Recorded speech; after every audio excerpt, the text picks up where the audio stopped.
되죠. 네. 핀 마이크가 좋던데 핀 마이크. 우리 목차 한번 보도록 하겠습니다. 이 목차를 계속적으로 우리가 공부를 해야 되니까. 자, 기독교 강요의 구성이 1권에서 4권. 그것은 어디에 기초를 했느냐? 우리가 복습을 해본다면 사도 신경에 근거했다 이랬습니다.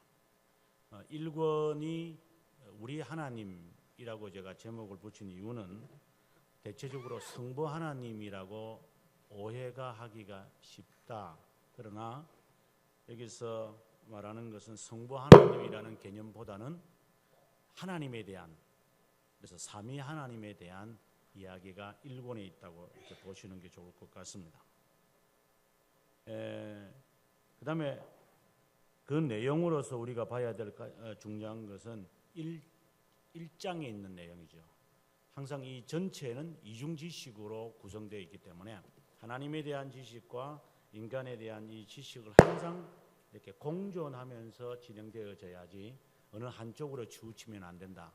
그래서 제가 단승론을 제가 설명을 하면서 그리스도의 두 본성 한쪽으로 치우치면 이 단승론이 됩니다. 그래서 만약에 이중 지식도 마찬가지인데 너무 하나님에 대한 지식에만 이렇게 몰두하는 것, 그리고 인간의 지식에만 너무 몰두하는 것. 그래서 한쪽으로 인간의 지식에 몰두하면 여러분이 지금 공부하고 있는 도르트 신조처럼 아르미니스 주의로 빠지게 되고, 그리고 하나님에 대한 지식에만 너무 집착하게 되어지면은 그 사람들은 신비주의자가 되고 세대주의자가 됩니다. 혹시 세대주의라고 하는 말을 여러분들께서 이해하고 계시는지 모르겠지만, 세대주의, 이것은 신비주의, 이건 대체적으로 보수적 신앙을 갖고 있는 자들이 이렇게 갖고 있습니다. 세대주의는 먼저 족장 시대, 모세 시대, 되게 그다음에 왕의 시대, 다윗과 같은, 그다음에 선지자의 시대, 그다음에 예수 그리스도의 시대, 그다음에 우리가 지금 말하는 중세의 시대, 종교개혁의 시대, 이렇게 자기들이 나름대로 7개를 이렇게 나눠요. 자기들이 나눈 거예요. 성경이 말하는 것, 성경에 어디에서 근거하느냐, 7가지 비유, 7가지 비유를 두고 하는 거예요. 거기에 진주장사가 진주를 발견을 하고 땅을 다 샀다. 그 종교개혁의 시대다. 이렇게 만약에 성경을 해석을 하는 사람, 이것은 이제 모양만 보고 유사하니까 그렇게 해석을 하겠다, 이렇게 가는 사람들 가리켜서 모형론이라고 그래요. 모형론, 이게 타입이죠. 타입. 이거는 대단히 위험한 사람들이에요. 이런 안에 있는 내용의 의미는 모르면서 외형만을 갖고 이렇게 딱딱 보고 판단. 예를 들어 그런 사람들도 있잖아요. 딱 모습 딱 보고, 이거 저 사람은 눈과 눈 사이가 좁은 거 보니까 성격 참 좁겠다. 그거 뭔 관계가 있어요? 네. 이마가 이렇게 넓으면 그 마음이 참 좋게. 그거 뭔 관계가 있어요? 그거 조심해야 됩니다. 그런 사람들. 그런 말 믿지 마세요. 어떤 사람은 코가 이렇게 생겼으니까 이 성격은 진짜 그 땅떨어지처럼 골치 아프겠다. 아무 관계 없어요. 뼈 골격하고 성격하고 뭔 관계가 있어요? 통계지요. 그래서 이런 식으로 세대주의가 성경에 있는 어떠한 형식을 한 이러한 것에 근거해서 자기 나름대로 그냥 이거 나누는 거예요. 그냥 이렇게가 성경도 만들었어요. 그래서 이런 사람들이 바로 세대주의인 거죠. 하나님에 대한 지식에 이렇게 몰두하다 보면 이런 실수들을 해요. 신비적인 거, 들었다 나. 제가 어릴 때 20대 때 어떤 분은 자기는 귀신을 체험한대요. 그래 어떻게 귀신을 체험하냐니까 여기에서 막 귀신 온다고 막 여기까지 왔다고. 신기한 것 같아요. 귀신이 또 나를 괴롭히는 건. 정말 저는 그때 그 말을 들을 때, 정말 대단한 분이다. 지금 생각하면 이제 신학을 공부하고 난 다음에 이제 지금 생각해 보면은 저 사람은 조금 살짝 간 사람이다. 이제 이렇게 봤는데 그때는 대단한 사람 같이 보여요. 막 주의 영이 막 나에게 짜릿짜릿하게 준다 막 이래서 그래서 하나님이여 저에게도 그런 감각적인 깨달음을 달라고 한 적이 있었는데 하나님이 안 주신 것만 해도 감사한 것 같아요. 그래서 이중지식이라고 하는 이것이 단순히 이중지식이 하나님, 인간 이것을 지속적으로 이렇게 균형을 잡아서 가야만 한다. 그래서 하나님에 대한 지식이 너무 치우치면은 방금 말한 대로 세대주의고 인간에 대한 지식을 지나치게 되면은 이거는 자유주의에 빠진다. 그러나 그렇게 치우치지도 않으면서 어중간하게 이렇게 가는데 인간이 예를 들어서 이런 거죠. 하나님에 대해서는 조금 하고 인간에 대해서 조금 더 내려가고 이렇게 가면은 이거는 아르미니스주의고 그러면 우리 개혁 신앙은 균형을 잡는 거죠. 이렇게 이게 이제 같은 거예요. 이렇게 이 높이와 이 높이가 이제 그렇게 보시면 돼요. 그러면 이제 혹시 제가 이 도표를 잘못 그려서 그럼 아르미니우스도 그러면 뭐 별 차이는 없네요. 조금 치우쳐서 그런 것이죠. 그거는 아닙니다. 제가 이렇게 그렸을 뿐이고 실제로는 이렇게 빠져나갈 수 있다고 보는 것이죠. 이렇게 빠져나가죠. 이렇게 휘쳐나가죠. 그래서 이 두 지식이 항상 균형을 이루면서 가야만 한다. 계속 이는 점검해야 돼요. 그건 어쩔 수 없어요. 제가 그 인디애나에서 제가 목회를 한 적이 있었는데 94년도부터 그때 제가 하도 답답하니까 어느 집사님이 정말 그 집사님들 골치 아픈 집사님들 계세요. 실제로요. 성격 진짜 그 차라리 교회 안 나왔으면 좋겠어요. 그래서 하나님께 기도했죠. 하나님, 저를 여기에 목회자로 저를 하나님 부르셨다면 저런 사람은 안 와도 됩니다. 내가 그랬어요. 그래서 하나님께 기도하는 내용이 그거였어요. 하나님, 저분은 골프를 쳐서 건강해서 그런지 결석도 안 합니다. 이분도. 결석이가 됐으면 좋겠어. 탁 앉아가지고 그냥 설교를 들을 때 눈을 감고 듣는 거예요. 그냥 팔짱을 끼고 이렇게 바로 이렇게 듣는 것도 아니고 탁 하늘을 이렇게 쳐다보면서 이렇게 아마 잠자는 것 같아. 내가 보니까 이것도 하면서 이제 그런 스타일. 그래서 마음이 그냥 30대 중반이니까 막 하나님 제발 좀 거두어 주십시오. 또 뭐 재직회를 하면은 얼마나 괴롭히는지 무슨 말만 하면은 목사 꼽혀는 또 입만 벌리면 돈 이야기다 이거 재직회 하는데 그 말을 해요. 바로 쌍소리 바라고 그러니까 제가 마음이 그냥 싫지요. 그냥 무슨 말만 하면 제일 항상 걸림이에요. 그러니까 하나님 없어도 좋으니 거두시옵소서. 이런 기도를 제가 드린 적이 있어요. 근데 나중에 한 1년 정도 지나고 나니까 그분이 얼마나 저를 많이 도와주는지 감사합니다. 그래서 제가 그 다음에 기도할 때 이랬습니다. 하나님 1년 전에 기도했던 거 처리해 주십시오. 네. 난 나이가 어려서 그랬던 것 같아요. 지금 생각해보면 죄송하죠. 그러니까 모르는 거죠. 인간이 그럴 수밖에 없구나 하는 생각을 제가 가져봅니다. 자, 아무튼 이 두 지식을 지속적으로 균형을 잡아야 한다. 그것이 처음에 1장에서 두 절밖에 안 되는 건 내용이지만 아주 중요하다고 보시면 되겠습니다. 자, 제가 장을 말할 테니까 한번 제목을 말해 주시면 좋겠습니다. 1장, 2장,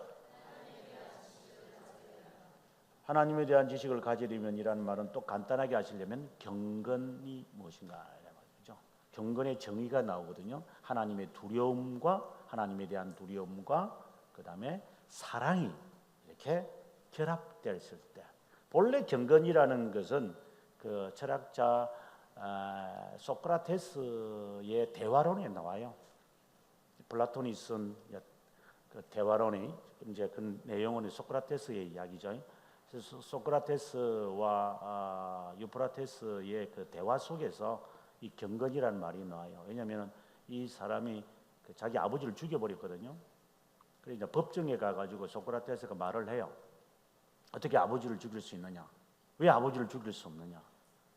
아버지가 잘못을 하고 악한 행동을 하면은 아들이 그것을 심판할 수 있지 않느냐, 이제 이런 식으로 하면서 이제 소크라테스가 질문을 하는 거죠. 도대체 너는 아버지와 아들의 그 관계의 경건을 어떤 것이라고 말하? 그래서 관계를 이야기하기 시작하는 거예요. 그게 이제 경건이라는 단어예요, 그게요. 그래서 하나님과 나와의 이 관계, 피아타스, 이 경건, 어떤 자세를 취해야 될까? 이제 칼빈은 이미 그걸 다 알고 있는 거죠. 그러다가 나중에 이제 키케로에 와가지고 이제 로마 시대의 이제 철학자였던 키케로가 이것을 이제 이야기하기 시작하죠. 경건이라는 것은 어떤 것인가? 이것이 이제 영적인 이야기로 이 사람이 설명을 받고요. 왜 그런가 하면 전쟁터에 나갔던 로마 군인들이 뭐 어떻게 죽을 똥 살 똥 모르고 가족과 고향을 떠나서 몇 년 동안 전투에만 임하겠어요. 그러니까 의욕도 떨어지고, 그 다음에 마음도 자꾸만 이렇게 향수. 우리가 그 손자 병법에 보게 되어지면은 그 유방입니까? 유방하고 또 누구죠? 그 사람하고 할 때 그 노래 갑자기 기억이 안 나. 사모 있잖아요. 3년 초가. 그런 이제 노래를 불러주니까 이 사람들이 그냥 마지막 전투를 하려다가 그냥 고향의 노래를 막 들리니까 그냥 의욕이 막 떨어졌을 때 유방이 져서 이제 결국 이겨서 한 나라로 만들어지는 경우가 되는 것처럼 이제 그한 의욕이 떨어지니까 그때 이제 키케로가 경건에 대한 이야기를 이제 하는 거예요. 정신 무장을 시키는 거죠. 군신의 예가 어떻게 해야 된다. 그래서 이제 경건이라는 것은 결국은 철학자들이 하는 말은 관계를 말합니다. 관계. 그리고 부부와의 경건도 있어요. 또 선생님과 제자와의 경건이 있어요. 그래서 소크라테스도 그 말해요. 신과 인간, 그 사람이 절대라고 하는 말을 하니까 절대자와 인간의 이 관계가 너 아버지와 너와의 이 경건이 무엇인 줄 아느냐, 이제 이런 말이 하면서 이제 말하거든요. 그래서 칼빈이 이런 부분을 뭐 훤하기 때문에 그래서 그 단어를 이제 가지고 오는 거. 또 성경에도 있고요. 그래서 성경에서 경건의 훈련을 하라고 하는 그 의미도 사실상 그 의미가 없는 것은 아니에요. 하나님과 너와의 관계를 좀 생각해라. 그래서 칼빈이 정리를 이제 정확하게 이제 내리는 것은 하나님에 대한 관계를 생각할 때 두려움, 그 다음에 사랑, 이 사랑이 결합되어진 것이 경건이다. 이렇게 이제 이야기하는 거죠. 그래서 기본적으로 여러분 관계라고 하는 것을 생각하셔야 돼요. 그러고 난 다음에 하나님이 내가 어떠한 자세로 하나님께 내가 태도를 취할 것인가, 이것이 경건이다. 이렇게 하면 아마 경건이 눈에 귀에 싹 들어오죠. 안 들어오십니까? 재밌죠, 그죠? 경건 그냥 단순히 경건만 아시다 이렇게 말해드리면 저런 뜻이 있었구나. 아니 오늘 그 기도를 집사님 기도를 듣는데 교수님 아는 거 다 쏟아내라 그래서 좀 쏟아. 제가 강연을 가면요, 어떤 교회를 가면은 오늘 교수님이 갖고 있는 지식을 오늘 다 쏟아내고 갈 수 있도록 해달라고. 자, 기도를 해도 저 어떻게 그렇게 기도하세요? 그러면 제가 또 아멘할 수밖에 없잖아요. 그럼 아멘하고 나면 어떻게 해야 돼요? 있는 거 없는 거 다 끄집어내야 되는데. 참 기도하시는 분이 굉장히 이렇게 약삭빠르다 해야 되나, 재치가 있다고 해야 되나, 우리가 말하는 스마트폰을 갖고 있는 것처럼 스마트해야 된다는 말이야. 어떤 그러신 것 같아요. 자, 1권 3장 종교의 씨앗, 4장 어리석은 신앙. 이 어리석은 신앙은 또 다른 말로는 미신이라는 단어로 이해하시면 된다고 그랬습니다. 그래서 하나님에 대한 것을 알려고 하는 것보다는 다른 것을 대체를 해서 하나님을 아는 것처럼 흉내내는 사람들, 잘 보셔야 됩니다. 하나님에 대해서 알고 싶지는 않아요, 자기는. 그러나 하나님을 아는 것처럼 흉내내요. 근데 사람들은 그 분석 못해요. 만약 분석 못하시면 저한테 데리고서 제가 검색 분석해 드릴게요. 그렇다고 제가 뭐 신적 능력이 있는 것은 아니고 말이 그렇다는 거죠. 대체적으로 딱 이래 제가 이렇게 들어보면 저 사람은 어느 좌표 X, Y 도표가 어느 정도의 위치에 있구나 대략 제가 판단은 해요. 근데 틀리는 경우가 훨씬 많아요. 맞는 경우는 조금밖에 없어요. 아무튼 어리석은 신앙이라는 것은 하나님에 대한 이 경건이나 지식이나 이것을 자기가 피하려고 다른 것에 더 열중을 해요. 그래서 하나님을 알면 알수록 두려움이 생기니까. 그래서 하나님을 알지 않아야하는 핑계를 대는 거예요. 예를 들어서 교회가 뭐 이따위야, 다른 교회는 이러는데 왜 우리 교회는 이렇게, 이런 것을 불평을, 그래 합리적인 이야기로 사람들 들으면 그래 맞아 그런 거 있네, 너무 지나치네, 그렇게 하면서 자기는 하나님에 대해서 알려고 하는 자세를 물러서서 싹 피하는 거죠. 아주 간사한 인간들이 있습니다. 여러분 그걸 정확하게 파악을 하셔야 됩니다. 저게 저 속에서 저게 미신을 지금 성격이 있을 가능성이 있겠구나, 이렇게 보셔야 돼요. 조금 알아가지고 이렇게 하는 분들 있으면 또 조심해야 되죠. 아무튼 4장을 다른 제목을 하려면 미신이라고 제목해도 괜찮다. 그 다음에 5장 그분을 믿지 않는 이유. 이것은 또 한마디로 또 땅땅하는 거죠. 되게 땅땅이란 말이잖아요. 땅땅. 제가 어제 그 말했죠. 제가 글 쓰는 법을 제가 책을 썼다고. 그래서 이것을 할 때와 요거는 세미콜론이죠. 요거는 콜론이고, 요거는 세미콜론이고, 요거는 컴마고, 요거는 하이폰이고, 요거는 슬래시고, 이런 거 다 있잖아요. 요 의미가 다 여러분 아실 거예요. 그죠? 아시죠? 안다고 하셨으니까 말 안 할래요. 모른다 하면 말해주려고 했는데 안 해요. 자, 그래서 이것은 대신에 이제 콜론을 붙이셔서 이것을 그분을 믿지 않는 이유는 뭐냐? 죄, 이렇게 보죠.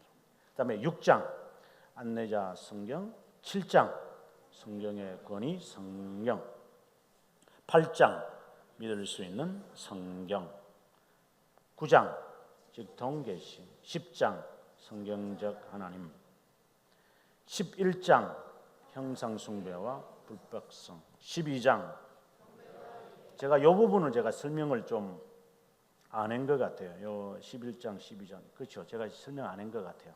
그래서 오늘 제가 아멘을 했으니까 조금이라도 하고 가야 될 것 같아요. 형상, 그 다음에 숭배, 그 다음에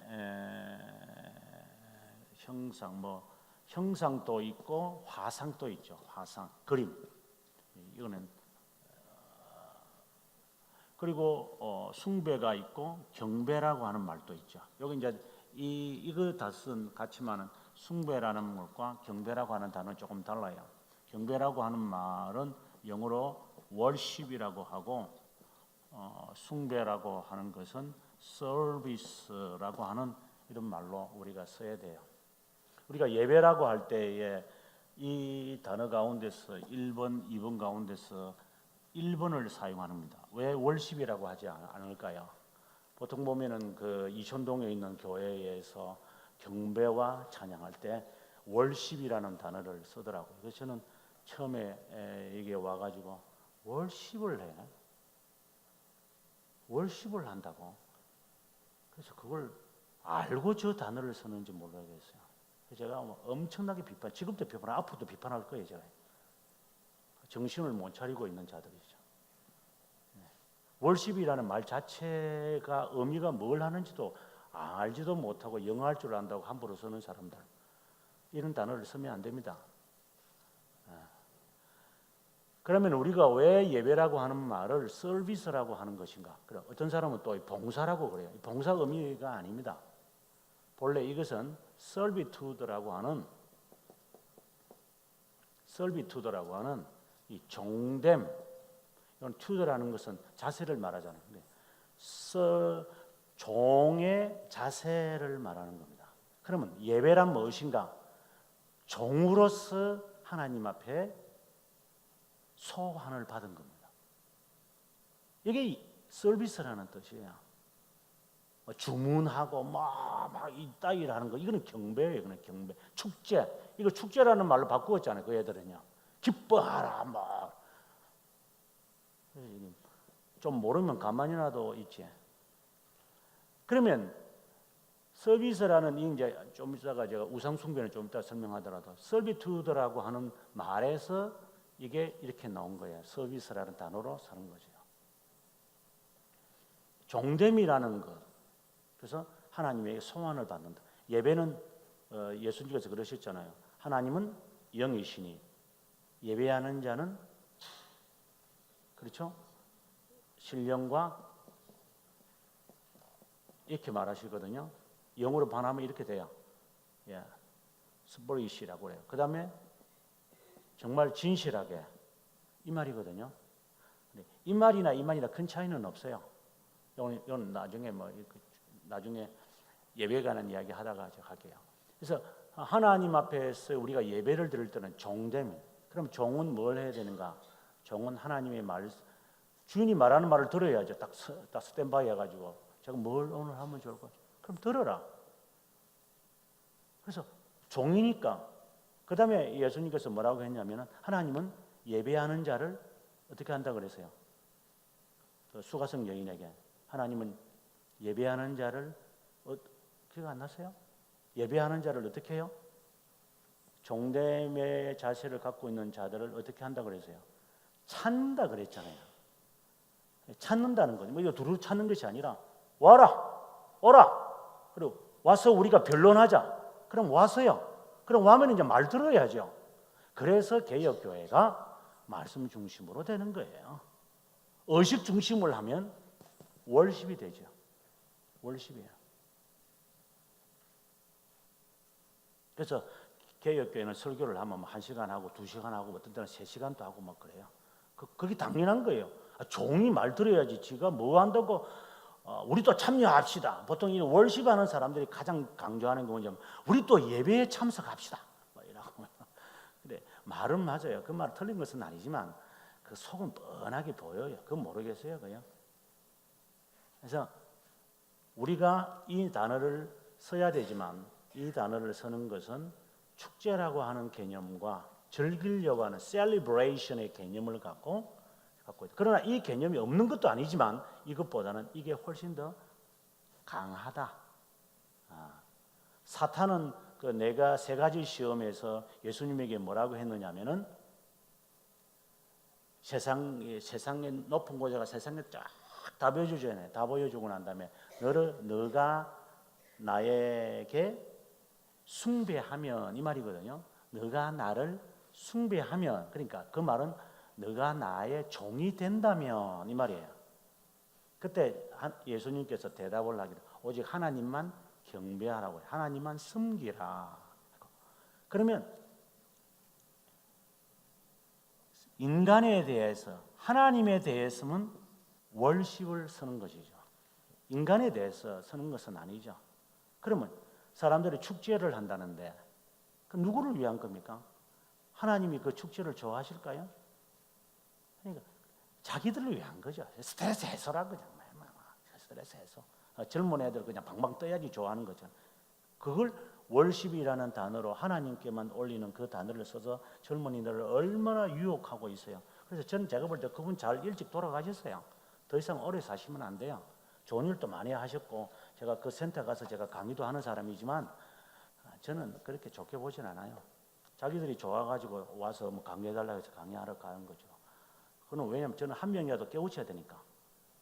그 센터 중심에 가가지고 그냥 강의는 하지만 그건 옳은 것은 아니에요. 알고 서라 이 말입니다. 형상 숭배라고 하는 이 말이 지금 하나님을 섬겨야 되지만 인간을 숭배하는 것으로 바꾸어질 수가 있다. 그래서 지금 칼빈 선생이 이것을 우리에게 지적하는 거예요. 지금요. 하나님을 가시적인 것으로 대체한다. 여기 이제 미실에서 나와죠. 그래서 어떻게 되냐면 자, 순서를 제가 말해서 좀 더 이해해야 돼. 성경을 자기가 해석하면 이것은 미신으로 치우치고 미신으로 치우치면 이것이 우상 숭배로 바뀌어집니다. 이게 순서예요. 이게 반론, 이게 스텝 바이 스텝입니다. 그러니까 성경을 올바로 해석하지 않고 자기가 그냥 보는 대로 이렇게 다닥 해석하는 사람들. 들으면 그럴듯하지만 그거는 그 사람에게는 미신이에요. 그 미신이 자꾸만 쌓이면 그것은 자기는 숭배의 대상이 돼요. 그의 종이 되는 거예요. 죄의 종이 되는 것처럼 종이 돼버리는 거예요. 그 사고에 자기는 벗어나지 못하죠. 그리고 마침내 그것은 나에게는 우상으로 드러나는 섬김의 대상으로 이제 바뀌어지는 것이죠.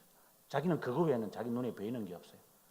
그래서 성경을 자기 해석에 대단히 조심해야 되는 그런 경우가 나타나요. 이제 이것이 그 과정 속에서 가시적인 것으로 이제 가시적인 것을 이제 바라게 되어질 것이다. 이런 것이죠. 그래서 뭐 쉽게 말하면 하나님에 대해서 알고자 하는 마음이 없다 보니까 흉내는 내고 싶고 아는 척은 해야 되겠고 그래서 다른 것을 대체해서 하나님을 섬기는 양 자기가 나타나. 사람은 속여요. 잘 속여요. 예를 들어서 예를 들어 제가 이런 것도 있거든요. 우리가 교회사를 배웁시다 이러면 성경이라 나는 성경만 안다고 성경만 이런 사람들 굉장히 거룩하게 보이죠. 그래서 성경도 잘 몰라요. 또 물어보면 또요. 그러면서 성경을 알아도 다 모르는데 언제 그런 교리를 배우고 언제 그 역사를 배울 시간이 어디 있느냐고. 나는 성경만 배워도 시간이 없다고. 정말 경건한 게 보여요. 여러분 조심해야 됩니다. 그런 사람들은. 그때는 이런 질문 하시면 돼요. 나이 몇 살이세요? 성경 몇 번 읽었어요? 물어보시면 나는 성경 많이 안다고 당장 그 말을 하실 거예요. 그러니까 뭐 그렇게 대답을 안 하신다면 괜찮을 수도 있겠죠. 자, 13장 삼위일체 하나님, 14장 천사와 마귀, 15장 창조시 인간성. 여기서 제가 두 가지 인간의 저 영과 육, 영을 다시 둘로 구분하는 16장 하나님의 섭리, 17장 섭리적 신앙, 18장 유기된 자들에 대한 섭리. 요거 섭리를 이해하실 때 먼저 하나님의 호칭을 먼저 생각해라. 그 호칭이 전능하신 하나님이라고 하는 의미가 바로 섭리의 하나님임을 우리에게 말하고자 하는 것이다. 그 다음에 또 하나가 여기서 주요하게 다루어질 한 단어는 우연과 운이란 없다. 그러면 우연과 운이라고 하는 말을 우리가 쓰는 이유는 이유를 모르기 때문이다. 원인을 모르기 때문이다. 그래서 하나님은 모든 것의 답이시다. 제1원인자다. 이런 말을 제가 해서 그렇게 기억이 나신다면 내가 들은 것 같아 하면 여러분 잘 간직하고 계셔야 됩니다. 그 다음 2권으로 가겠습니다. 복음이란 이야기를 하도록 합니다. 2권 1장 원죄, 2장 3장 이게 중생에서 무엇의 변화라고 했습니까? 의지의 변화다. 전인격의 변화가 아니다라고 했습니다. 그래서 변화되지 아니하는 다른 영의 기능이 의지를 힘들게 하는 거예요. 그래서 사도 바울이 하는 말이 나는 이 선을 행하고자 하는 것과 악을 행하고자 하는 이것이 내 안에서 싸운다라고 하는 그 말씀의 의미가 내가 내 영이 사고하고 있는 이것이 힘든 거예요. 하나는 이쪽으로 가고 싶고 하나는 하나님의 선하신 뜻을 따르고 싶어. 너무 힘든 거예요. 그래서 그 죄성을 눌러야 하는 것이 있는데 그게 그렇게 쉽나요? 그건 그렇게 쉽지 않아요. 4장 하나님의 사역과 심정, 5장 자유의지에 대한 논박. 그 다음에 6장에 가서 6장 중보자 오직 그리스도, 7장 율법의 목적, 8장 십계명 해설. 제가 십계명 해설은 뭐 그렇게 많이 하지는 않았으니까 그러나 목사님께서 잘 하고 계시리라고 믿습니다. 9장 복음과 율법, 10장 신구약 성경의 유사성. 그래서 콜론하시고 거기에 언약이라고 하는 단어를 쓰면 이해하기가 조금 더 쉬울 것 같아요. 11장 신구약 성경의 차이점.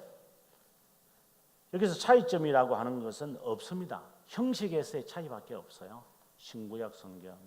구약 성경은 율법과 의식, 사회법, 이런 것을 통하여 하나님의 예를 들면 레위기에 보게 되어지면은 만약에 너 피부에 반점이 생기거든 일주일을 기다렸다가 그것이 색깔이 없어진다면 제사장에게 내 몸을 보이라. 그리고 계속해서 그 반점이 그대로 붉게 더 퍼진다고 한다면 또 그것도 제사장에게 보여서 치유를 받도록 해야 한다. 이런 이제 이야기들이 만약에 그 레위기에 나온다면 그것은 뭐 붉은 점이 벌써 딱 발생한다면 벌써 내 자신에 문제가 생기기 시작한다는 거거든요. 그러나 그건 그냥 있어도 괜찮을 것 같은데 막 성급하게 목사님 하고 성격이 급한 사람은 전화 바로 딱 걸는 거죠. 여기 스마트폰 시대처럼 이렇게 도로록 도로록 이렇게 돌려야 되는데 이 성격이 급하니까 그냥 딱 끄집어내고 1번 딱 눌러가 전화번호도 안 외우면서 이런 성격이 급한 세상이 되죠.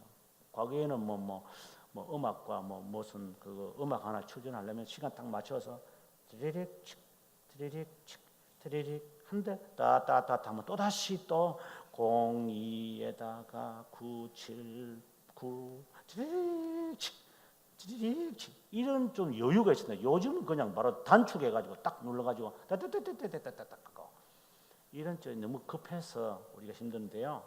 좀 이 다이얼이 필요한 것 같아요. 아날로그가 너무 디지털 것 같아요. 그래서 뭐 이런 거 사용하시는 것은 좋으나 좀 한 번쯤은 그냥 이렇게 010 딱딱딱딱딱 다다닥딱딱딱 이 정도는 스스로가 할 수 있으리라고 생각이 들어요. 너무 빠르지 않는 것도 저는 좋다고 봐요. 아무튼 형식의 차이다. 11장에 그렇게 요약을 하시면 좋겠습니다. 12장 인간이 되셔야 하는 이유, 13장 그리스도의 참된 인간성, 14장은 그에게 두번성. 그래서 여기서 콜론을 하시고 제목을 단성론이라고 붙여라 냈습니다. 신성과 인성. 이제 이 내용은 1권 1장에 있는 이중 지식과 관련이 있다 이런 말을 했습니다. 그 다음에 15장 삼중직, 그 다음에 16장 구속의 사역, 사도신경 해설. 이거는 또 제가 하지는 않았습니다. 읽어보면 이해할 수 있는 것들이고요. 그러나 이제 여기서 조심해야 되는 건 지옥에 내려가사 이런 말이 나오는데 지옥에 내려가사 이 표현이 있는데 이 표현의 의미를 사람들은 여러 가지로 해석을 한다. 어떤 사람들은 예수님이 지옥에 가셔서 그 전까지 죽었던 자들을 이렇게 소환을 하시는 것이다. 뭐 이렇게 하는 사람이 있고, 아니면은 예수님께서 금요일 날 이렇게 돌아가시고 토요일 날 해서 계산을 이렇게 사람 또 해야 또 오후 3시에 그러니까 저녁에 돌아가셨으니까 그 다음날 새벽이면 한 6시로 본다면 시간이 몇 시일까? 뭐 이래 하여튼 참 머리들이 잔머리를 얼마나 잘 굴리는지 모르죠. 그냥 3일 하면 될 텐데 그 시간 계산을 해가서 진짜 3일은 아니다 이렇게 하면서 1.8시간밖에 아니 1.8일밖에 안 된다 이러면서 이제 이게 잔머리 굴리는 사람들이 있는 것처럼 이 지옥에 내려갔어라고 하는 이 말을 해석을 사람들이 지금까지 이상하게 해석을 많이 해요. 이게 본래요. 이게 사도신경에도 나오는 내용이 있죠. 근데 칼빈은 그냥 간략하게 말해요. 이것은 죽음의 고통을 의미하는 것이다.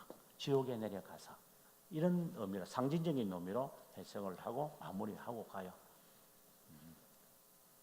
그래서 그 부분이 여기에 나와요. 16장에 가면. 그 다음에 17장 그리스도의 공로. 자, 그러면 이제 3권에 가서 3권은 개인적으로 은혜를 받는 길 또는 다른 말로는 성령론 뭐 이렇게 이야기를 합니다. 또는 내적 은혜를 받는. 이렇게 하면은 하나님이 개인마다 2권에 나오는 이 복음을 우리들에게 적용시키는 것인가? 그 타겟이 바로 믿음이다. 이렇게 정리를 하시면 좋겠습니다. 이 3권 1장 성령의 내적 사역, 2장 믿음, 그리고 믿음에서 하이픈을 하나 하시고 말씀 이렇게 하나 써놓으시면 좀 더 이해하기가 쉬울 것 같아요. 3장 회개, 4장 고백과 보석.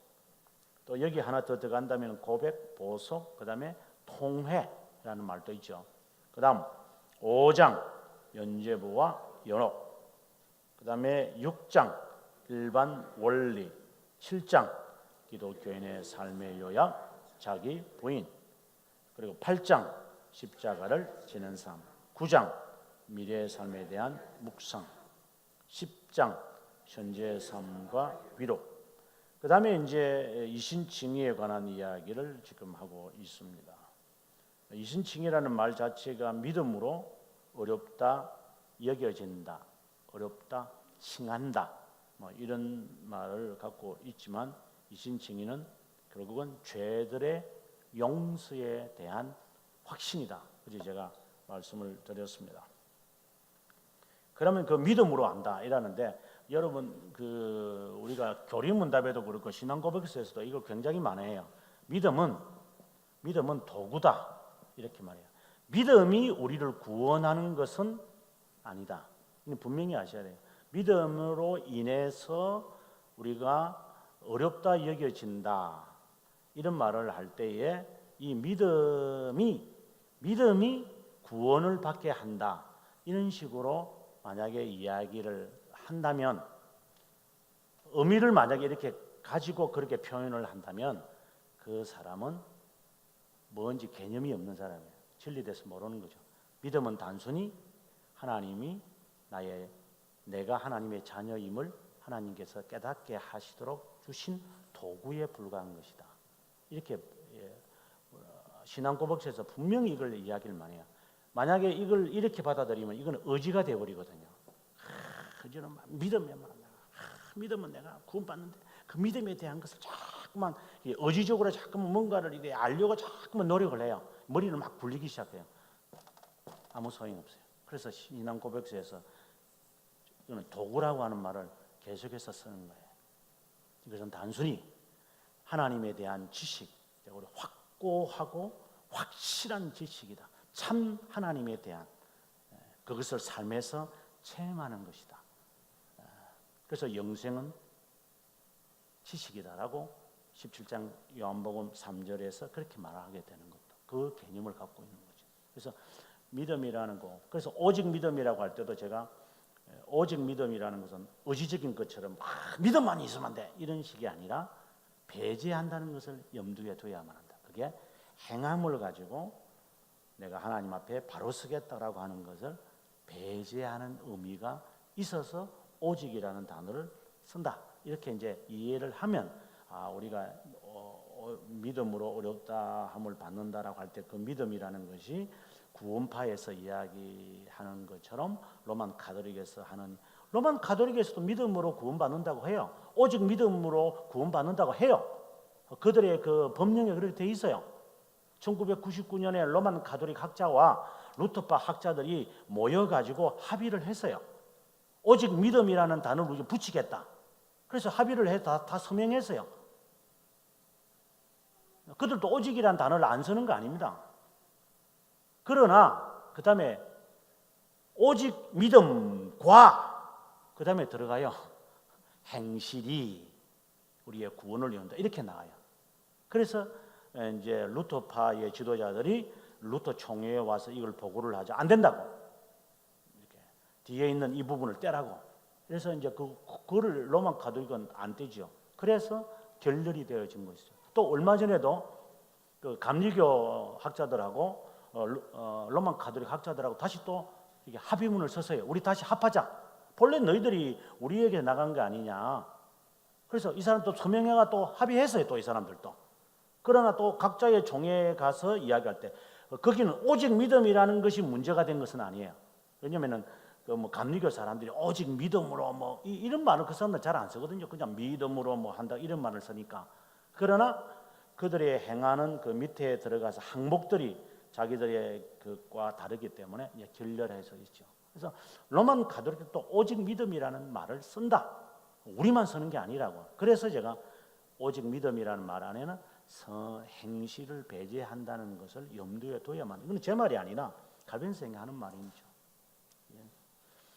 그 다음에 계속해서 12장 하나님의 법정과 칭의의 필요성, 13장 두 가지 유일, 영광과 평화, 14장 칭의의 시작과 지속성, 15장 헛된 공무 16장 선행의 힘 17장 수용의 근거 응서 18장 보상 19장 기독교인의 자유.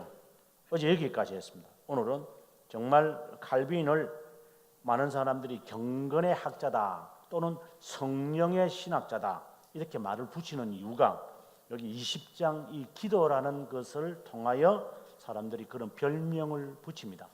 정말 이 기도라고 하는 이 부분을 오늘 우리가 공부를 하면 칼빈이 얼마나 경건한지를 알 수가 있습니다. 많은 신학자들을 우리가 보지만 많은 청교도들을 우리가 공부하지만 칼빈만큼 이 기도에 대해서 정말 핵심을 딱 가지고 하는 분을 찾기는 어렵습니다. 그런 면에 있어서 칼빈은 성령의 신학자라고 하는 말을 붙이기에는 틀림없는 사람이다. 그는 분명코 아마 이런 경험을 목회를 하면서 그가 했기 때문에 이런 것이 가능하지 않을까. 단순히 조직신학적으로 교리적으로만 딱 머리에 박혀있는 그런 분이 아니다. 여러분 교리를 배우시면 기도에 대한 이야기가 주기도문 해설하는 것으로 끝나거든요. 그러나 칼빈은 그렇지 않아요. 어떻게 기도해야 되고 이제 우리가 살피겠지만 어떤 것이 기도고 올바른 기도가 뭐냐 이제 네 가지를 말하기 시작할 거야. 왜 기도해야 되느냐, 기도할 때 방언을 써야 되느냐, 그리고 기도할 때 우리가 노래를 불러야 되느냐, 기도할 때 우리가 대중 기도가 있고 개인의 기도가 있는데 그걸 어떻게 해야 되느냐 하나 칼빈이 52항을 통하여서 자세히 하나하나 꼭꼭 씹어가기 때문에 여러분께서 만약에 이 책을 통하여 만족을 못하시면 꼭 그 큰 책을이나 지도자용이나 이런 것을 통해서 여러분 꼭 그 씹어 먹으셔야 됩니다. 지근지근 이렇게 하면 단물이 나오리라고 생각이 듭니다. 자, 그러면 기도 우리가 한번 오늘 공부하도록 하겠습니다. 기도. 첫째 날에 제가 말씀을 드리기를 하나님은 전지하시는데 전지하다. 하나님 다 안다. 기도하기 이전에 있어야 할 것을 아시는 하나님인데 기도해야 될 이유가 뭐냐? 왜 우리가 기도해야 되지? 이 질문부터 칼빈이 시작합니다. 양자된 자로서 이제 이 나오죠. 양자된 자로서는 하나님께서 아들을 향하여 우리를 말하죠. 양자된 아들을 향하여 아들이라기보다는 그냥 자녀라 합시다. 자신의 자녀를 향하여 풍성한 삶을 하나님은 약속을 하셨다. 그것을 캐내는 작업은 기도다 이렇게 말을 해요. 그래서 기도라는 도구를 통해서 하나님의 풍성한 삶의 내용이 무엇인지를 캐낸다. 그런데 하나님이 아신다는 거죠. 그러면 아시면 기도할 필요가 뭐가 있느냐라고 하지만 기도를 해야 될 이유는 우리의 의무이기 때문에 당연하게 안다는 것을 전제해서 내 의무를 하지 않는다면 자 이중지식에서 이 답을 찾아야 돼. 이중지식 하나님에 대한 지식, 인간에 대한 지식에서 자 하나님이 아신다. 그럼 내가 할 것 없네. 이건 벌써 불균형이잖아요. 벌써 심리주의에 빠진 거잖아요. 그래서 이중지식이라고 하는 이 잣대를 가지고 이렇게 하나하나씩 이렇게 딱 보시면 돼요. 이 균형을 항상 이루어져야 되니까. 한쪽으로 치우치면 안 되거든요. 그래서 하나님이 아시는 것이지 너가 안다는 거냐? 우리는 아는 거 아니잖아요. 그러니 내가 할 일을 하면 되는 거예요. 청지기처럼. 제가 우리 이제 요거 다음에 이제 우리가 예정에 관한 이야기를 하겠지만 하나님이 예정하셨다는 거지. 그 예정에 대해서 내가 모르잖아요. 모르면서 뭐 한 말이 그리 많아요. 그러니까 한 부분은 모르는 거잖아요. 하나님에 대한 이 무궁무진한 이 지식은 하나님에 대한 이 예정에 대한 지식은 모르고 단지 내가 아는 건 이거밖에 없잖아요. 그럼 모르면 모르는 대로 놔둬야죠. 그래서 사람들은 이 이제 특별히 아르미니우스주의자와 같은 이런 자들이나 뭐 다른 사람들은 더 그렇지만 하나님에 대한 그 예정이라는 단어를 그들이 사용해서 자꾸만 판단하려고 그러죠. 모르면 모른다고 그냥 그대로 놔놔야죠. 그러니까 이게 불균형이 되는 거죠. 불균형. 인간 중심인 거죠. 그래서 이래 되면 이제 이 진리에 대해서 들어가는 이 작업이 벌써 그 사람은 어리석은 신앙 쪽, 미신 쪽으로 그 사람이 이미 치우쳐 있는 거예요. 보시면 돼요. 저 사람은 지금 미신을 섬기고 있는 거예요. 왜? 하나님을 섬긴다고 말하는 척하지만 실제로는 저 사람은 잘못 해석하고 있는 거구나. 자칫하면 저게 미신으로 빠질 거다. 예감을 하시면 돼요. 그 다음에는 딱 그쪽으로 가게 돼 있어요. 그래서 제가 이런 말을 해요. 목사는 또는 그 영적 지도자는 영적으로 진단할 수 있어야 돼요. 그냥 이렇게 막 열심을 내는 거로 판단하면 안 되거든요. 저 열심이 어디서 나오며 저게 진실한 것인지, 저게 가식적인 것인지, 저게 정말 하나님으로부터 감사함으로 나오는 것인지, 아니면 지 흥분돼서 그냥 나오는 것인지를 해내는 것이죠. 제가 유학을 갈 때, 이제 91년도 영국을 갈 때, 제가 그때 열심히 했던 거가 뭐예요? 부목사 시절. 그러니까 막 군사님들이 저를 굉장히 좋아했다 그랬잖아요. 그러니까 자기들이 막 12명이 모여가지고 저한테 헌금을 하겠대요. 유학 끝날 때까지. 얼마나 기분 좋아요. 이제 하나님의 뜻이 이루어졌다. 하나님 감사합니다. 저는 기분이 정말 좋더라고요. 그래가지고 새벽에 이제 기도를 하면서 이제 저녁에 집에 와서 이렇게 잠을 자는데 내 마음에 딱 어떤 마음이 드냐면 기분 좋으냐? 그래서 기분 좋습니다. 그러니까 먹을 거 입을 거 걱정도 안 하도록 근데 내가 공부할 때까지 도와준다는데 이거는 하나님이 하신 거 아닙니까? 이런 마음이 막 들어서 저는 흥분돼 있죠. 막 좋아가지고 저는 기분 얼마나 좋겠어요. 등록금 대주겠고 생활비 대준다는데 그걸 내 졸업할 때까지 뭐 돌아오실 때까지 5년이고 10년이고 한다는데 여러분 이건 하나님의 뜻입니다. 이거는 뭐 할렐루야 그냥 막 이거는 문제. 하나님이 그동안에 십몇 년 동안 기다리게 하신 하나님이 이제 마침내 이루어졌다 막 이렇게 조화를 하고 잠을 자는데 마음에 딱 직면하는 게 딱 있어요. 그럼 돈 없으면 뭔가냐? 그래서 돈 없으면 뭔가나? 이제 하나님의 속성을 생각하기 시작했죠. 돈이 있는 거로 내가 근거를 잡고 있구나. 이 흥분됨이. 물론 해석은 해요. 하나님이 인간을 통해서 이 원인자를 통해서 했기 때문에 이 해석은 내 머리에 잘 굴려요. 뭐 이 공부를 했으니까 이게 머리는 잘 돌아가요. 이게 막 입을 나발나발나발 때 입을 입만 남아 천국 갈 것 같아요. 그러니까 이 머리는 잘 돌리죠. 잘 빠져나가고. 그러니까 목사님들하고 이 말싸움하면 안 돼요. 이게. 그리고 이게 가르치는 직업하는 학교 선생들이나 이런 사람들은 이거 가지고 먹고 살거든요. 그러니까 이 조심해야 돼요. 다다다다 이런 말을 잘해요. 그러니까 좀 조심을 할 필요가 있어요. 물론 다 그런 것이 아니고 대체적으로 이제 말싸움을 하면 안 돼요. 그런 사람 성품상으로 착한 사람이 있으니까 다행이지만 그렇지 않는 사람들이 또 가끔씩 있어서 그래서 안 되겠다 이래가지고 이제 편지를 썼죠. 그 대표자 권사님한테 권사님 저 안 받을랍니다. 왜 그래요? 안 받고 싶었네요. 그러니까 그 성격도 참 못됐다. 주는 그냥 받지. 돈 있어요. 그래서 없는데요. 그 유학 가고 싶다며요. 가고 싶어요. 그럼 받으세요. 그러니까 기도 응답된 거 아니에요. 그러니까 그거 12명 모은다고 내가 얼마나 힘들었는데 안 할래요. 그러면서 이 권사님이 저를 실망을 해가지고 세상에 밥상을 차려도 안 먹는다. 저 성격 저래가지고 어쩌겠다 하면서 그러더라고요. 그래서 성격 그런 대로 살게요. 그랬어요. 그래서 저는 실망했죠. 이제 유학 가는 거 포기해라. 이제 돈 없는데 가기는 어딜 가나. 한 달 정도 지나니까 또 연락이 와서요. 제가 다 설득시켰어요. 그래서 권사님이 하는 말이 돈을 끊으면 많이 안 주고 조금만 드릴게요. 그래서 조금 줄래요? 그럼 서명하세요. 그래서요. 뭘 서명하라는 겁니까? 내가 뭐 가서 공부하고 돌아오면은 뭐 콩집 받지 못하고 우리가 공부시켰느니 뭐 헌금을 했느니 잔소리 안 하기로 나는 우리가 뜻을 정했다.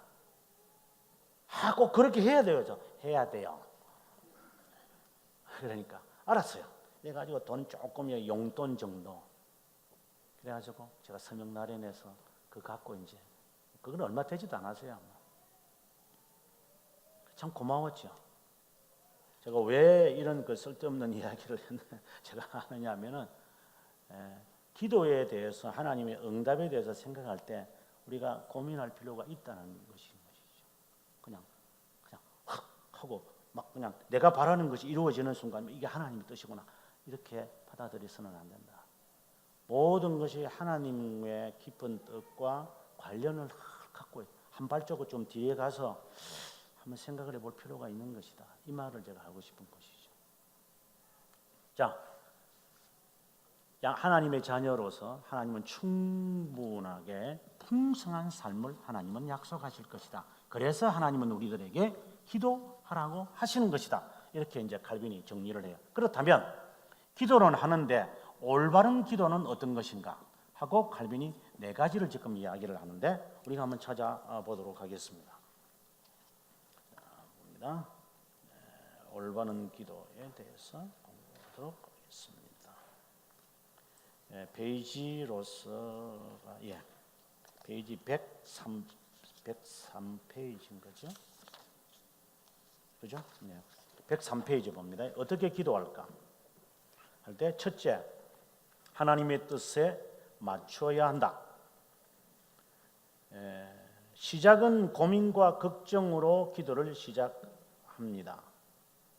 하소연하고 싶고 말하지 않고선 견딜 수 없을 때 번민하며 기도를 드립니다. 하지만 이거는 기도의 시작입니다. 점차 그 문제에 집중하지 말고 하나님을 향하여 열정적으로 기도해야 한다.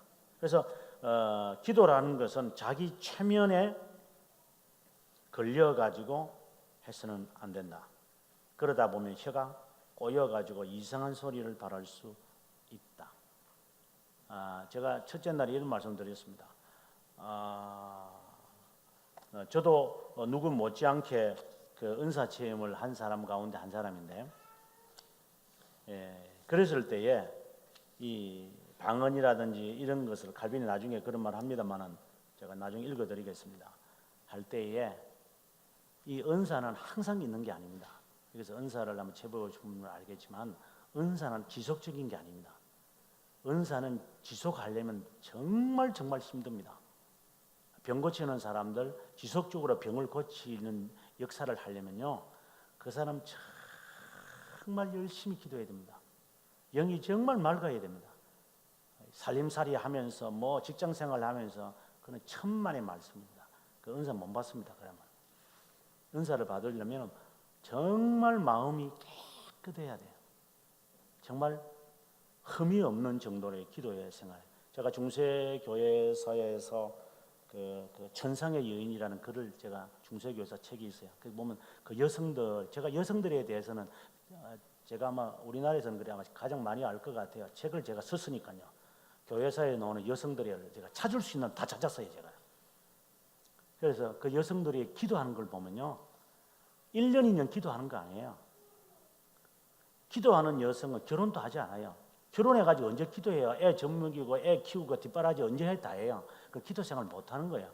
기도하는 여성들을 보면 평생 밖에 나가지도 않고 10년, 20년도 아니고 30년, 40년 동안 계속 기도만 하면 이 사람들은요.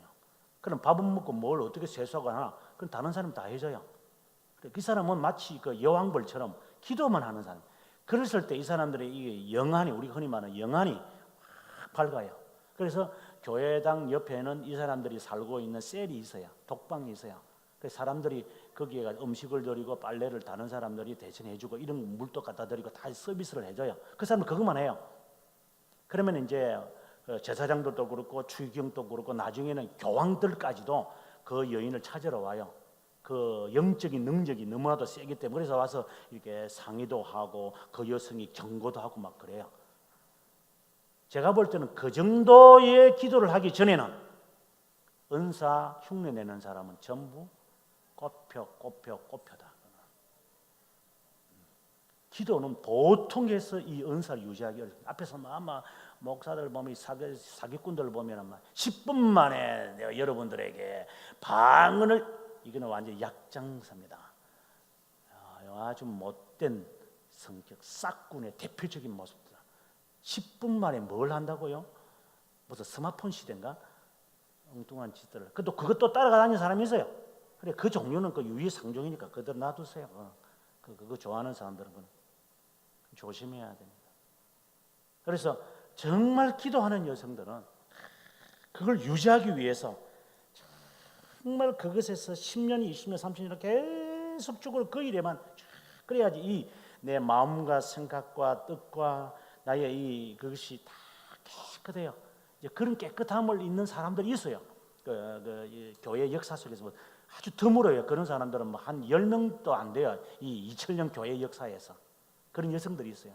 근데 제가 볼 때 우리나라는 뭐 그런 여성이 못 만나서 그러는가 뭐 거의 없을 것 같아요. 근데 흉내를 많이 내죠. 하얀 옷 입고 그것도 철락철락 돌아다니면서 그냥 간은 없앤데 뭐 암을 없앤데 그래 손가락 확 집어내 확 뜯어내고 막 이런 거 포춘해서 그렇게 할머니 한 분이 노망 돌리는 한 분이 계시잖아요. 조심하셔야 돼요. 그런 사람들. 그 다음에 중간에 가서 기도하는 가운데 항상 말씀을 가지고 자신의 생각을 정리할 수 있어야 합니다. 자신의 기도 내용이 하나님의 성품에 근거하여 보았을 때 합당한지 살펴야 한다. 이것을 앞서 제가 말할 때 뭐라 했냐면은 나중에 꼭 제가 읽어드리겠지만 20장 42양 보면 칼빈이 모든 기도에는 하나님의 속성을 염두에 둬야 한다. 이제 그걸 이제 묵상하는 거죠. 기도하면서. 그래서 여기서는 하나님의 성품의 근거에 볼 때 내가 하는 이 기도가 합당한지를 우리가 한번 찾아야 할 것이다. 제일 밑에 줄에 보면 실력대로 합격되어야지 무조건 합격을 위해서 열정적으로 기도하는 것은 이방신을 섬기는 자들의 기도나 마찬가지다. 최선을 다했는지 안 되더라도 선한 길을 보여달라든지 아니면 실력대로 시험을 치르게 해달라고 강구해야 한다. 이런 기도는 하나님의 뜻에 맞는 기도입니다. 그래, 당신의 뜻이 하늘에서 이루어진 것처럼 땅에서도 이루어지기를 원한다. 이런 자세로 기도하라. 이게 올바른 자세 첫 번째다. 두 번째, 회개해야 된다. 판에 박힌 기도문을 읽는 식으로 기도해서는 안 된다. 뭐 저는 여러분들이 기도를 많이 안 들어봐서 잘 모릅니다만 되게 판에 박힌 기도하는 사람들이 있어요. 입만 열면은 아버지 하나님, 이거는 뭐 기도가 앞뒤 문맥이 안 맞으면은 아버지 하나님이요. 이 그냥 습관적으로 나오는 사람들. 그거 고쳐야 됩니다. 근데 고치기가 쉽지 않죠, 그것도. 그러니까 이게 묵상을 안 해봤기 때문에 그런 기도가 나와요. 다다바다바다바 하고. 딱 들어보면 알아요. 순복음 사람 하는 사람들이 기도 딱 들어보면 이 판에 박혀 있어요, 이게. 다다다다. 그래, 기도 내용을 해야 되는 요건데도 쓸데없는 반복하는 것이 이게 옆에 있는 반찬이 너무 많은 거예요. 이 중간에 이게 정말 해야 되는 내용을 조금밖에 못 하고. 이게 왜냐면 이 기도를 못 하는 사람들이죠. 기도를 안 해본 사람이죠. 판에 박힌 기도만 계속해서 매미 소리가 나타내는 것인 것처럼. 기도 딱 들어보면 알아요. 혹시 기도 검증 받고 싶으시면 전화기 들고 기도 한번 저한테 해보세요. 제가 정확하게 신학적으로 다다다닥 제가 어떤 사상을 갖고 이거 당신은 이거 어떻게 잘못하고 있는 거 제가 분석해 드릴게요. 그것도 또 저 진짜 전화할라. 전화하지 마세요. 아무튼 판에 박힌 기도를 이런 식으로 습관적으로 하지 마라. 예를 들어서 전능하신 하나님이라고 부르는 이 기도 내용은 전혀 엉뚱한 거 기도하는 내용. 그렇게 하지 마라 하는 말을 제가 이야기를 하고 있습니다. 그럼 제가 하는 이야기 칼빈이 그렇게 말합니다. 늘 가난한 자세로 행해야 한다. 재회개. 정말 하나님이 듣고 싶은 기도는 뭐냐? 세리의 기도처럼 회개하는 기도입니다. 회개. 통해 하나님 앞에서 낮아지려고 하는 그런 기도입니다. 하나님 듣고 싶은 게 있습니다. 그런데 달라고만 자꾸만 기도하면 물론 하나님 다 들으시겠지만 생각해 볼 필요가 있는 겁니다. 그건 올바른 기도는 아닙니다.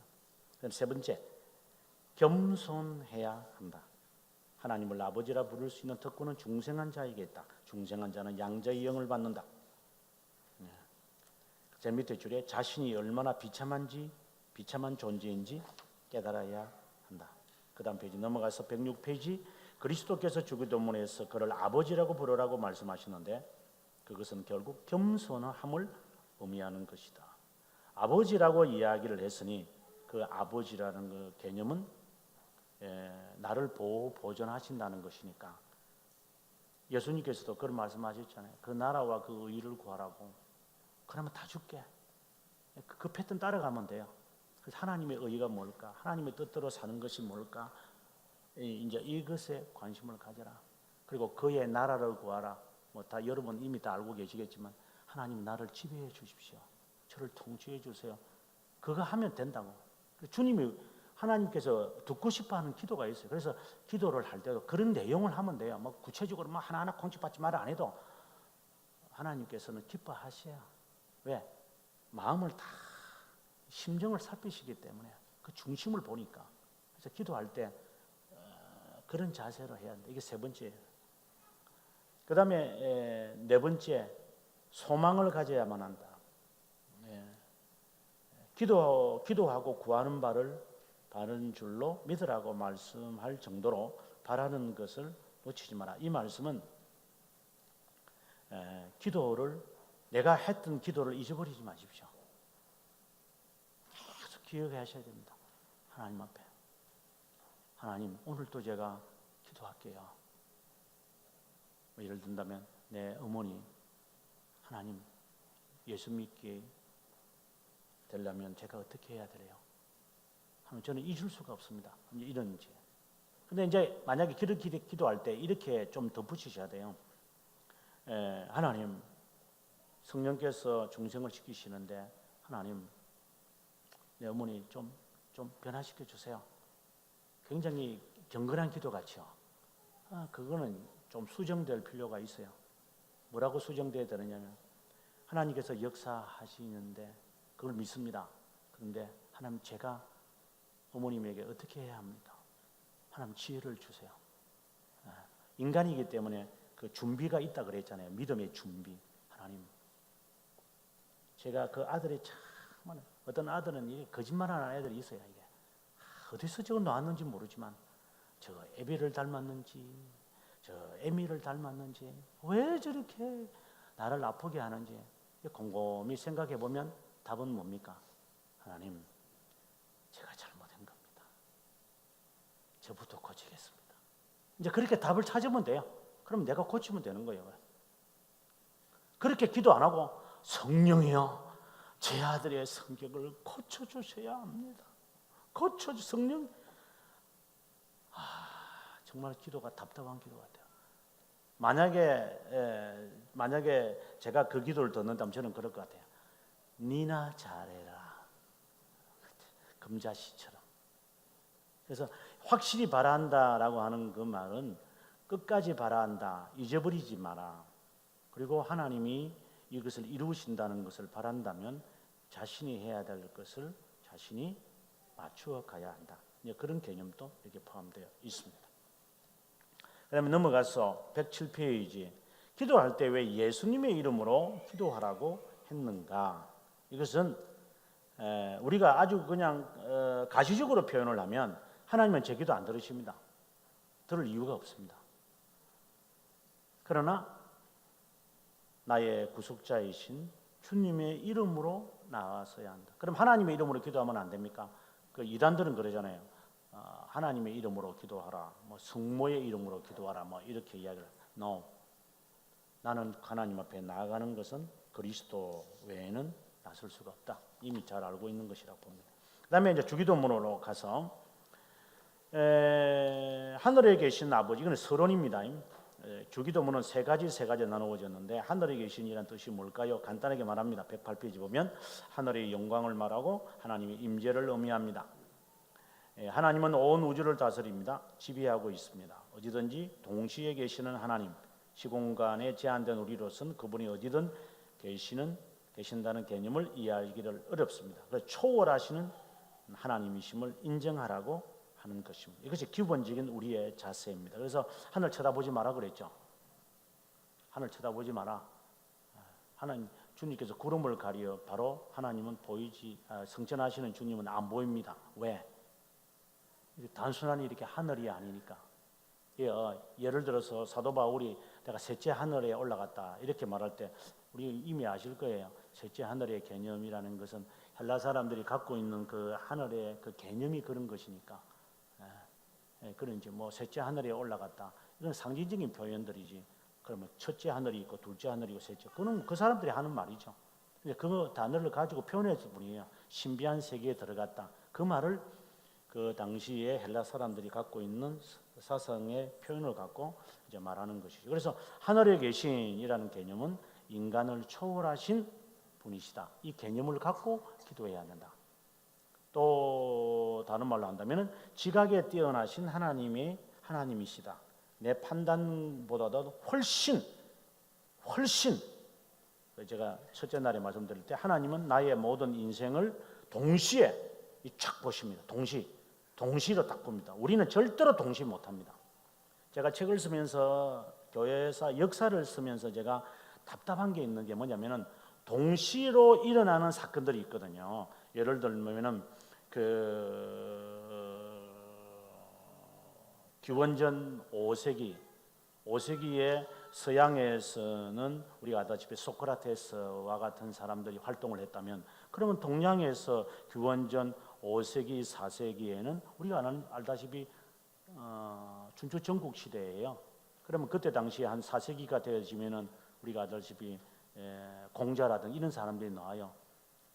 그다음에 여기에 뭐 상황이라든가 이런 사람들 동시를 했는데, 그때는 벌써 성경 시대에는 중간기 시대가 들어가는 거죠. 예수 그리스도가 오시기 전에 말라기 시대가 끝난 그 사이에 세계적인 철학자들이 거의 다 여기에 이렇게 공존을 해요. 그런데 이걸 동시에 어떻게 제가 말해요? 글을 쓰는 순간 벌써 앞뒤로 나와버리잖아요. 인간은 절대로 동시가 없어요. 그래서 언어를 공부를 해보면 현재라는 것은 없어요. 그렇잖아요. 현재라는 것은 없어요. 다 빨리 딱 말하는 순간 이미 과거가 되어버리는 거죠. 그래서 그 영어를 공부해 보면은 과거 동사가 훨씬 변화가 많아요. 현재는 딱 하나밖에 없어요. 그냥 미래의 뜻이다, 습관이다. 그거죠. 습관을 변할 때 현재 시제를 써라. 그다음에는 가까운 미래, 차가 온다, 나는 간다. 이거는 가까운 미래 이야기. 그 두 가지밖에 없어요. 현재를 쓰는 이유. 그다음에 과거는 뭐 엄청나잖아요. 여러분 아다시피 과거는 뭐요? 가정법부터 시작을 해가지고 이게 뭐 분사가 나오고 뭐 머리가 터질 정도로 과거에 대한 변화가 막 뭐 과거 분사가 또 나오고 뭐 동사의 뭐 불규칙 변화 뭐 규칙 변화 머리 아프다. 과거가 많지요. 그다음에 미래도 마찬가지. 미래 동사는 여러 가지로 써요. 이게 또 미래가 뭐 습관적인 미래가 있고 뭐 완료적인 미래가 있고 뭐 여러분 아다시피 문법적인 거 총동원이 돼요. 그러나 현재는 단순해요. 그것은 우리에게 시사하는 것이 뭐냐? 다 지나간 거니까. 빨리빨리 지나가 버리니까. 그래서 우리는 현재라고 생각하지만 하나님에게나 하나님이 보실 때는 이 전체를 동시에 쫙 보신다고 보신다면 이해가 되죠. 하나님 앞에 우리가 어떤 자세로 기도해야 될까? 하늘에 계신 하나님, 이 개념을 우리의 사고에서 초월하게 계시는 하나님, 이런 개념으로 기도의 자세가 기본이 딱 되어 있어야 돼요. 그냥 다른 자세로 시작하죠. 그 다음에 두 번째로 여기서 이제 말하는 것이 우리라고 하는 말을 쓴다. 나의 아버지가 아니라 어떤 분들 몸이 아프신 분을 데리고 제가 기도원을 간 적이 있었는데 그 기도원에서 이런 노래를 부르요. 그 복음성가 참 좋긴 좋아요. 지금은 안 좋아해요.